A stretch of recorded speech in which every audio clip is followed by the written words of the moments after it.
sculpting in ZBrush, you can break down the creation process into three different stages. The first is the creation of a low polygon base mesh that contains the general volume of the model. The second stage, achieved a few subdivision levels later, is where you sculpt in the main form. Things like muscles and distinct facial features come out at this stage.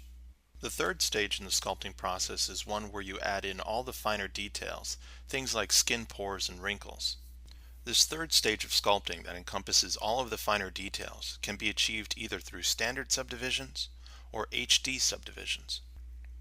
If you plan on reaching this stage through standard subdivisions, then depending on the topology of your model, you will be adding the finer detail once you reach a couple million polygons. And of course, if needed, you can press Ctrl D and divide your model even further. If you'll be using HD subdivisions to add all of the finer details to your model, then you will want to make sure that your max standard subdivisions are set no higher than about 1 million to 1.5 million polygons. Making sure that you keep your max standard subdivisions at this level will greatly optimize your HD subdivisions, allowing for more efficient HD sculpting as well as faster creation of normal and displacement maps from the HD data. Once you've sculpted in all of your rough form at about 1 million polygons or so, you can then start adding HD subdivision levels in order to reach polycounts that allow for some of the finest details.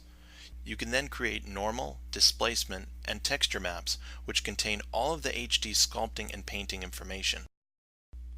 With this current tool created by ZBrush artist Adam Bolton, you will notice that I have 6 standard subdivisions here in the Geometry submenu located in the Tool palette. Underneath the Geometry submenu is the HD Geometry submenu.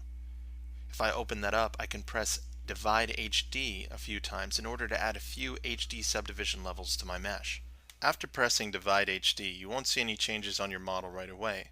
That's because we're still in the highest standard subdivision level. And in this case, if I look at my active point count here at the top of the screen, I can see that this mesh is at about 800,000 polygons. Right below the active point count, we can see total point count. And in this case, because of my new HD subdivision levels, we have 13 million polygons. To enter HD sculpting and painting, you will need to hold your cursor over the part of the model that you want to enable HD for. Then press the letter A. After a moment of processing, you will enter HD mode. You can see the lighter area where you can sculpt and paint HD information. The darker area is temporarily masked off from use. To exit HD sculpting and painting, simply press the letter A again. Take notice that to the right of your canvas you have a transparency icon. If we click this to enable transparency, then next time we enter HD mode, you'll notice that you have your HD sculpting region, but the rest of the model will be transparent.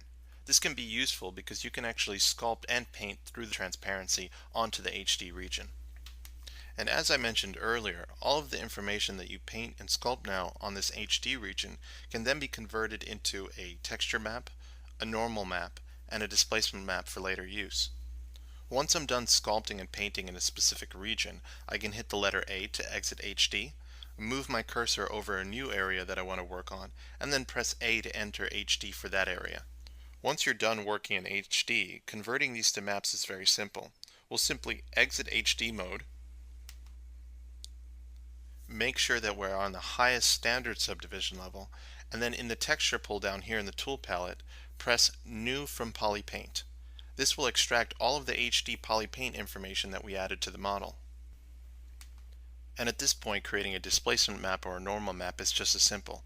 For this example, I'll simply create a displacement map. First, I'll go to the Geometry submenu and lower my subdivision levels. Then I'll open up the Displacement submenu and click Create Displacement Map. Now all of the HD information that I sculpted into the model during the HD portion will be added to the displacement map.